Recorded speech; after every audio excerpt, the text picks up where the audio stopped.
वैदिक विश्व या यूट्यूब चॅनलवर आपले सहर्ष स्वागत आहे. महाभारत योग रहस्य भाग पहिला. लेखको भारतस्यास्य भवत्वं गणनायक मय्येव प्रोच्यमानस्य मनसा कल्पितस्य च. माझ्या मनाच्या अति उच्च अवस्थेत म्हणजे समाधी अवस्थेत मला जे ज्ञान प्राप्त झाले त्याचे मी महाभारत रूपाने प्रकटीकरण करीत आहे. ते लिहिण्याकरिता हे गणनायका तुम्ही माझे लेखक बना. ओम नमो जी आद्या वेद प्रतिपाद्या जय जय स्वसंवेद्या आत्मरूपा. ओवी पहिली ज्ञानेश्वरी. वेदांद्वारे प्रतिपादन केलेले विश्वाचे जे आद्य स्वरूप आहे आणि जे साधकाला साधनेद्वारे प्रतीत होते त्या आत्मस्वरूपाला मी वंदन करतो. एथ श्रवणाचे निपांगे वीण श्रोतेया होवावे लागे हे मनाचे निजांगे भोगी जेगा. ज्ञानेश्वरी. अहो माझे हे गीता निरूपण हस्तगत करून त्याद्वारे आत्मानंद मिळवायचा असेल तर श्रोत्यांनी त्याने आजपर्यंत ऐकलेल्या गीताशास्त्राचे अध्ययन करून आम्ही काय पण अर्थ काढून स्वतःच्या जीवनाचे पांग फेडले असे ते जे त्यापूर्वी मानित आले आहेत त्यांनी त्या धन्य वाटणाऱ्या तथाकथित विचारांपासून मुक्त झाले पाहिजे. म्हणजे आपल्या देहबुद्धीला आपल्या ताब्यात ठेवले पाहिजे.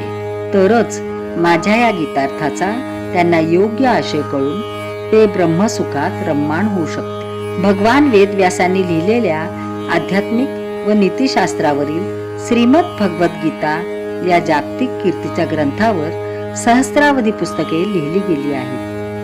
पांडवांना त्यांच्या न्याय राज्याचे हरण करून परत 13 वर्षेपर्यंत अरण्यवासात ठेवणाऱ्या अन्यायी कौरवांविरुद्ध लढणाऱ्या पांडवातील वीर पुरुष अर्जुन याला भगवान श्रीकृष्णाने उपदेश केला. तो उपदेश म्हणजेच भगवद्गीता होय असे गीतेवरील बऱ्याचशा भाष्यकारांचे मत असलेले दिसून येते. भगवद्गीता केवळ हिंदूंचाच अध्यात्मनीती ग्रंथ नाही. उत्क्रांत पूर्णत्वाकडे वाटचाल करणाऱ्या प्रत्येक गंभीर प्रवृत्त मानवाकरिता गीता ही अमर ग्रंथसंहिता होय. गीता हे आध्यात्मिक नीतिशास्त्र त्यांच्याच धर्मग्रंथातील वचनांना ते चिटकून राहिल्यास त्या ग्रंथाच्या अनुयायांचेच फक्त चिरकल्याण होईल असा उपदेश इतर धर्मग्रंथांतून वारंवार केला जातो. या उलट गीता मानणाऱ्यांनाच गीता उत्तम वैदिक अथवा उत्तम हिंदू म्हणते असे एकही वचन गीतेत आढळणार नाही आणि त्याचे कारण स्पष्ट आहे. गीता कोणत्याही पंथ विशेष अथवा कथित धार्मिक श्रद्धांकरिता लिहिला गेलेला ग्रंथ नाही. आज ज्याप्रमाणे सर्वत्र इंग्रजी भाषेचे प्रभुत्व दिसून येते तद्वत गीता लिहिल्या गेलेल्या काळात सर्व जगताची संदर्भ भाषा संस्कृत असल्यामुळे गीतेची भाषा संस्कृत आहे. कोणत्याही देशाने स्वीकारलेल्या नीती अथवा धार्मिक श्रद्धांचा परमोच्च आदर्श त्या देशांच्या भाषांमध्ये गीतेचा अनुवाद केल्याने मिळू शकेल.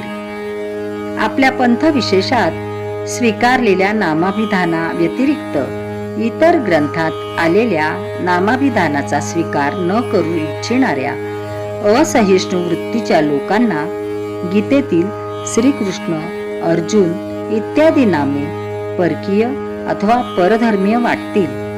परंतु इतर पंथविशेषांनी स्वीकारलेल्या शाब्दिक संहितेसारखी गीतेत वर्णन केलेली श्रीकृष्ण अर्जुन धृतराष्ट्र अथवा दुर्योधन ही नावे पंथविशेषाचे विलगीकरण दाखविण्यासाठी मुद्दाम तयार केलेली नामाभिधाने नाहीत. ज्या मानवांना स्वतःच्या आणि मानव समाजाच्या आध्यात्मिक उत्क्रांतीकरिता गंभीरपणे प्रयत्न करायचा आहे अशांकरिता दिव्य आध्यात्मिक योगशास्त्रातील अत्यंत शास्त्रीय शब्दरचना गीतेत केलेली आहे. इतर जड विज्ञान शास्त्रात वापरलेल्या इंग्रजी वा तत्सम शब्दरचनांना जसा कोणत्याच देशाचा अथवा पंथ विशेषाचा विरोध नसतो, तद्वत अध्यात्म योग विज्ञान शास्त्रांना व्यवस्थित समजविण्याकरिता गीतेत वापरलेल्या शब्दांना विरोध असायला नको. गीतेची गुरुकिल्ली गणेश कथा. भगवान वेदव्यासांनी लिहिलेल्या महाभारतातील सार सर्वस्व म्हणजे श्रीमद भगवद्गीता होय. महाभारतातील अगदी पहिल्याच कथेमध्ये महाभारताचे आणि पर्यायाने गीतेचे सत्य स्वरूप समोर येते. कागद आणि छापखाने यांचा अभाव असलेल्या त्या काळात ताडपत्रावर कोरून लिहिणे हे कष्टदायक काम होते. महाभारतासारख्या महाकाव्याची रचना करण्यासाठी व्यासांना एखाद्या लेखकाची आवश्यकता होती. महाभारत लिहिण्याकरिता भगवान वेदव्यासांनी प्रत्यक्ष परब्रह्म अशा श्री गणेशांनाच विनंती केली. श्री गणेशांनी व्यासांची विनंती मान्य केली, परंतु त्यांच्या एका अटीवर. महाभारत लिहिताना श्री गणेश मुळीच थांबणार नाहीत. महाभारतातील श्लोक तयार करताना व्यासांना अवधी लागल्यास गणेश आपले लिहिणे बंद करतील. व्यासाने श्री गणेशांची अट मान्य केली, परंतु त्यावर आपली एक प्रतिअट त्याने श्री गणेशांना सांगितली, आणि ती म्हणजे व्यासकृत महाभारतातील श्लोकांचे खरे ज्ञान झाल्याशिवाय गणेशांनी पुढचा श्लोक लिहू नये. अटी परस्पर मान्य झाल्या आणि महाभारत लिहिण्यास सुरुवात झाली. पहिल्या श्लोकात श्री गणेशांची स्तुती असल्यामुळे त्याचा आशय समजण्यास गणरायांना वेळ लागला नाही, परंतु दुसऱ्या श्लोकापासून श्लोकांचा खरा आशय समजण्यास प्रत्यक्ष ज्ञानबुद्धीची देवता श्री गणेशांना अडचण उत्पन्न होऊ लागली. श्री गणेश ही दिव्य देवता मानवाचे जड शरीर धारण करून व्यासकृत महाभारतातील श्लोक लिहू शकते काय? हा प्रश्न बाजूला ठेवल्यास एक प्रश्न असा उत्पन्न होतो की ज्या महाभारताचा अर्थ त्यातील श्लोक उच्चारल्याबरोबर आबालवृद्धांना आज सुद्धा एकदम लक्षात येतो, त्या महाभारताच्या श्लोकांचा सत्याशय प्रत्यक्ष ज्ञान विज्ञान मूर्ती दिव्य देवता अशा गणेशांना समजू नये काय? याचा खरा अर्थ असा की व्यासांना त्यांच्या श्रोत्यांना या कथेद्वारे असे सुचवायचे आहे की व्यासकृत श्लोकांचा खरा आशय श्री गणेशांच्या समाधी अवस्थेच्या उच्च ज्ञान बुद्धिस्तरावर स्वतःला नेल्याशिवाय कळणार नाही. महाभारत आणि पर्यायाने गीतेतील खरा आशय आम्ही बाह्यतः लावतो तसा नसून त्यापेक्षा खोल विचारांती प्राप्त होणारा आहे. हा वरील गणेश कथेचा आशय आहे. महाभारत आणि गीतेतील गुह्य ज्ञान विज्ञान समजण्याकरिता आम्हाला योगशास्त्राच्या गूढ उच्चतर पायऱ्या चढणे आवश्यक आहे. लेखको भारतस्यास्य भवत्वं गणनायक मय्येव प्रोच्यमानस्य मनसा कल्पितस्य च. या श्लोकाचा आशय असा आहे: माझ्या मनाच्या अति उच्च अवस्थेमध्ये म्हणजे समाधी अवस्थेत मला जे ज्ञान प्राप्त झाले त्याचे मी माझ्या लोकांकरिता महाभारत रूपाने प्रकटीकरण करीत आहे. ते लिहिण्याकरिता हे गणनायका तुम्ही माझे लेखक बना.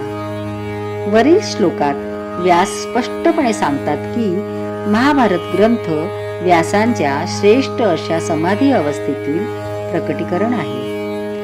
ते संकल्पन गणरायांना ते लिहायला सांगतात. महाभारत आणि गीतेतील गुह्य ज्ञान विज्ञान समजण्याकरिता आम्हाला गूढ योगशास्त्राच्या उच्चतर पायऱ्या चढणे आवश्यक आहे.